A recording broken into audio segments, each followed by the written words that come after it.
साथियों, आज हम जानेंगे पुंसवन संस्कार के बारे में।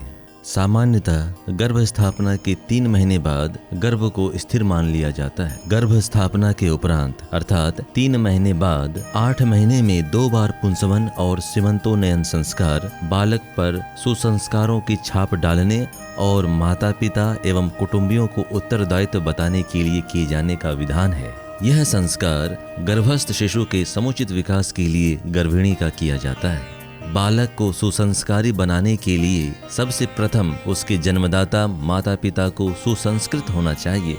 उन्हें अपने आप को बालकों के प्रजनन तक दक्ष नहीं रहने देना चाहिए, बल्कि संतान को सुयोग्य बनाने योग्य ज्ञान तथा अनुभव भी इससे पूर्व ही एकत्रित कर लेना चाहिए। जिस प्रकार मोटर चलाने से पूर्व उसके कलपुर्जों की आवश्यक जानकारी प्राप्त कर ली जाती है, उसी प्रकार गृहस्थ जीवन आरंभ करने से पूर्व इस संबंध में आवश्यक जानकारी इकट्ठा कर लेनी चाहिए। इस महत्वपूर्ण आवश्यकता की पूर्ति संस्कारों के शिक्षण से भली प्रकार हो जाती है। पुंसवन संस्कार गर्भ सुनिश्चित हो जाने पर अर्थात 3 माह पूरे हो जाने तक कर देना चाहिए। विलंब से भी किया जाए तो कोई दोष नहीं, किंतु समय पर कर देने का लाभ विशेष होता है। तीसरे माह से गर्भ में आकार और संस्कार दोनों अपना स्वरूप पकड़ने लगते हैं, इसलिए उनके लिए आध्यात्मिक उपचार समय पर ही कर दिया जाना चाहिए। इस संस्कार में कुछ ध्यान देने योग्य बातें हैं, जैसे कि गर्भ का महत्व समझें। वह विकासवान शिशु माता पिता कुल परिवार तथा समाज के लिए विडंबना न बने, बल्कि सौभाग्य और गौरव का कारण बने। गर्भस्थ शिशु के शारीरिक, बौद्धिक तथा भावनात्मक विकास के लिए क्या किया जाना चाहिए, इन बातों को समझाया जाए।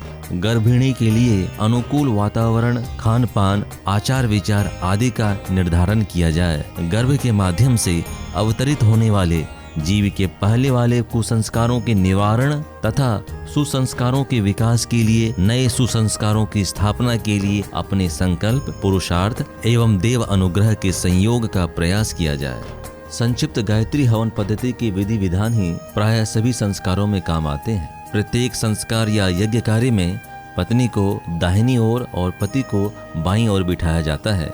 स्नान करके शुद्ध वस्त्र पहनकर पीले दुपट्टे कंधे पर धारण किए जाते हैं। फिर अच्छे आसनों पर पति पत्नी को ओम भद्रं कर्णेभिः शृणुयाम देवा भद्रं पश्येमाक्षभिर्यजत्राः स्थिरैरङ्गैस्तुष्टुभाग्वंसस्तनूभिः व्यशेमहि देवहितं यदायुः। मंत्र की सामूहिक ध्वनि करते हुए बिठाया जाता है। पवित्रीकरण, आचमन, शिखा बंधन, प्राणायाम, पृथ्वी पूजन, यज्ञोपवीत धारण, आचार्य वरण, यजमान वरण, संकल्प, पंचामृत बनाना, प्रयोजनीय वस्तुओं का मार्जन, दीप पूजन, कलश पूजन, देव पूजन, नमस्कार, षोडशोपचार, चंदन धारण, स्वस्ति वाचन, रक्षा विधान, इतने कृत्य सभी संस्कारों में एक समान होते हैं। पुंसवन संस्कार में भी वही सामान्य क्रम चलता है। पुंसवन संस्कार के 4 विशेष विधान हैं। पहला औषधि अवघ्राण, दूसरा गर्भ पूजन, तीसरा आश्वासतना, चौथा चरु प्रदान। सभी संस्कारों में सुंदर सुसज्जित मंडप बनाने, यज्ञ वेदी बनाने, कलश स्थापना, घृत, दीप, अग्नि आवश्यक उपकरण एक समान ही एकत्रित किए जाते हैं। इस संस्कार को कराने के पूर्व कुछ तैयारियां पहले ही कर लेनी चाहिए, जैसे कि औषधि अवघ्राण के लिए वट वृक्ष की जटाओं का मुलायम सिरों का छोटा टुकड़ा, गिलोय, पीपल की कोपल मुलायम पत्ते लाकर रख लेने चाहिए। सबका थोड़ा थोड़ा अंश पानी के साथ सील पर पीसकर एक कटोरी में उसका घोल तैयार कर रख लेना चाहिए। साबूदाने या चावल की खीर तैयार कर लेनी चाहिए। जहाँ तक संभव हो सके इसके लिए गाय का दूध प्रयोग करें। खीर गाढ़ी होनी चाहिए। तैयार हो जाने पर निर्धारित क्रम से मंगलाचरण, षटकर्म, संकल्प, यज्ञोपवीत परिवर्तन, कलावा तिलक एवं रक्षा विधान तक का यज्ञ क्रम पूरा करके पुंसवन संस्कार के विशेष कर्मकांड को आरंभ किया जाता है। आइए अब जानते हैं पुंसवन संस्कार के 4 विशेष विधान के विषय में। औषधि अवघ्राण। इस संस्कार में औषधि की कटोरी गर्भिणी के हाथ में दी जाती है। वह दोनों हाथों से उसे पकड़ती है। मंत्र बोला जाता। गर्भिणी नासिका के पास औषधि को लेकर जाती है। फिर धीरे धीरे गहरी श्वास के साथ उसकी गंध को धारण करती है। भावना की जाती है कि औषधियों के श्रेष्ठ गुण और श्रेष्ठ संस्कार अंतर खींचे जा रहे हैं। वेद मंत्रों तथा दिव्य वातावरण द्वारा इस उद्देश्य की पूर्ति में सहयोग मिलता है। वट वृक्ष विशालता और दृढ़ता का प्रतीक है। धीरे धीरे बढ़ना धैर्य का सूचक है। इसकी जटाएं भी जड़ और तने बन जाती हैं। गिलोय के बेल में ऊपर चढ़ने की प्रवृत्ति है। हानिकारक कीटाणुओं की नाशक है। शरीर में रोगाणुओं, परिवार और समाज में व्याप्त दुष्टता, मूढ़ता आदि के निवारण की प्रेरणा देती है। शरीर को पुष्ट कर, प्राण ऊर्जा की अभिवृद्धि कर, सत प्रवृत्तियों के पोषण की सामर्थ्य प्रदान करता है। पीपल देव योनि का वृक्ष माना जाता है। देवत्व के परमार्थ के संस्कार इसमें सन्निहित है। उनका वर्ण, धारण और विकास किया जाना चाहिए। सूंघने और पान करने का तात्पर्य श्रेष्ठ संस्कारों का वर्ण करना और उन्हें आत्मसात करने की व्यवस्था बनाना है। ऐसे आहार तथा दिनचर्या का निर्धारण किया जाए। श्रेष्ठ पुरुषों के प्रसंगों के अध्ययन, श्रवण, चिंतन द्वारा गर्भिणी अपने गर्भ में श्रेष्ठ संस्कार पहुंचाए। इसमें परिजनों का सहयोग अपेक्षित है। गर्भ पूजन। गर्भ कोई कौतुक नहीं, एक बहुत बड़ी जिम्मेदारी है।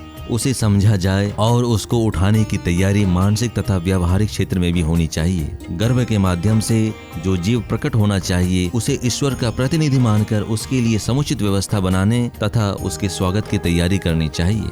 गर्भ पूज्य है। गर्भ का पूजन केवल एक सामयिक औपचारिकता न रह जाए, बल्कि पूजा उपासना का सतत प्रयोग चलते रहना चाहिए। घर में आस्तिकता का वातावरण बना रहे। गर्भिणी स्वयं भी नियमित उपासना करे। उसे आहार और विश्राम जितना ही महत्वपूर्ण मानकर चलना चाहिए। अधिक न बने तो गायत्री चालीसा पाठ और गायत्री मंत्र का जप कर लेना चाहिए। गर्भ पूजन के लिए गर्भिणी के घर परिवार के सभी वयस्क परिजनों के हाथों में अक्षत पुष्प आदि दिए जाते हैं। मंत्र बोला जाता है।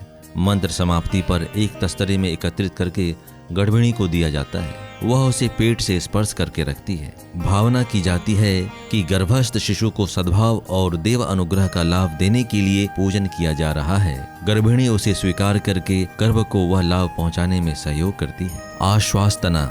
गर्भ के माध्यम से प्रकट होने वाले जीव की अपेक्षा होती है कि उसे विकास और सद्गति के लिए सही वातावरण मिलेगा। जिस सत्ता ने गर्भ प्रदान किया है वह भी उस उत्तरदायित्व को पूरा किया जाते देखना चाहती है। दोनों को आश्वस्त किया जाना चाहिए कि उन्हें निराश नहीं होना पड़ेगा। पहला आश्वासन गर्भिणी देती है। वह अपने कर्तव्य का ध्यान रखेगी, आहार विहार चिंतन सही रखेगी, दूसरों के व्यवहार और वातावरण की शिकायत करने में समय और शक्ति न गंवाकर धैर्यपूर्वक गर्भ को श्रेष्ठ संस्कार देने का प्रयास करेगी। प्रसन्न रहेगी, ईर्ष्या, द्वेष, क्रोध आदि मनोविकारों से बचती रहेगी। धैर्यपूर्वक उज्जवल भविष्य की कामना की तैयारी करती रहेगी। दूसरा आश्वासन उसके पति और परिजनों की ओर से होता है। गर्भिणी माता अपने शरीर तथा रक्त मांस से बालक का शरीर बनाती है। अपना रक्त सफेद दूध के रूप में निकाल कर बच्चे का पोषण करती है। उसके मलमूत्र, स्नान, वस्त्र तथा दिनचर्या की हर घड़ी साज संभाल रखती है। इतना भार तथा त्याग कुछ कम नहीं। माता इतना करके भी अपने हिस्से की जिम्मेदारी का बहुत बड़ा भाग पूरा कर लेती है। अब शिशु को सुसंस्कारी बनाने के लिए उपयुक्त परिस्थितियां उत्पन्न करना पिता का काम रह जाता है। उसे पूरा करने के लिए उतना ही त्याग करना, उतना ही कष्ट सहना और उतना ही ध्यान रखना पिता का और परिजनों का भी कर्तव्य है। सब मिलकर प्रयास करें कि गर्भ पर अभाव और कुसंस्कारों की छाया न पड़ने पाए। गर्भिणी गलत आकांक्षाएं पास न आने दे। परिजन उसकी उचित आकांक्षाएं जाने और पूरी करें। क्या खाना चाहती है यही पूछना पर्याप्त नहीं है, बल्कि कैसा व्यवहार चाहती है यह भी पूछा जाए, समझा जाए और पूरा किया जाए। गर्भिणी अपना दाहिना हाथ पेट पे रखती है। पति सहित परिवार के सभी परिजन अपना दाहिना हाथ गर्भिणी की तरफ उठाकर रखते हैं। मंत्र बोला जाता है। इसके साथ भावना की जाती है कि गर्भिणी गर्भस्थ जीव तथा देवी सत्ता को आश्वस्त कर रही है। सभी परिजन उसके इस प्रयास में भरपूर सहयोग देने की शपथ ले रहे हैं। उस शुभ संकल्प में दैवी शक्तियां सहयोग दे रही हैं। आश्वासना के बाद अग्नि स्थापना से लेकर गायत्री मंत्र की आहुतियां प्रदान की जाती हैं। उसके बाद विशेष आहुतियों का क्रम आता है। चरु प्रदान। आहार को विशेष आहुतियों के बाद बची खीर प्रसाद रूप में एक कटोरी में गर्भिणी को दिया जाता है। वह उसे लेकर मस्तक से लगाती है। सारा कृत्य पूरा होने पर पहले उसी का सेवन करना चाहिए। भावना की जाती है कि यह यज्ञ का प्रसाद दिव्य शक्ति संपन्न है। इसके प्रभाव से राम भरत जैसे नर पैदा होते हैं। ऐसे संयोग की कामना की जाती है। सारा कृत्य पूरा हो जाने पर विसर्जन के पूर्व आशीर्वाद दिया जाता है। आचार्य गर्भिणी को शुद्ध मंत्र बोलते हुए फल फूल आदि प्रदान करते हैं। गर्भिणी उसे साड़ी के आंचल में लेती है। अन्य बुजुर्ग भी ऐसा कर सकते हैं। सभी लोग पुष्प वृष्टि करते हैं। गर्भिणी और उसका पति बड़ों के चरण स्पर्श करते हैं, सबको नमस्कार करते हैं। विसर्जन और जय घोष करके आयोजन को समाप्त किया जाता है। अपनी अगली वीडियोस में हम जानेंगे सीमंतोन्नयन संस्कार के बारे में। मित्रों, यह निश्चय के साथ कहा जा सकता है कि हिंदू धर्म की प्रत्येक प्रक्रिया में अवश्य कुछ न कुछ रहस्य छिपा रहता है। वह अंधविश्वास पर आधारित नहीं है, वह बुद्धि और तर्क की कसौटी पर खरे उतरती है।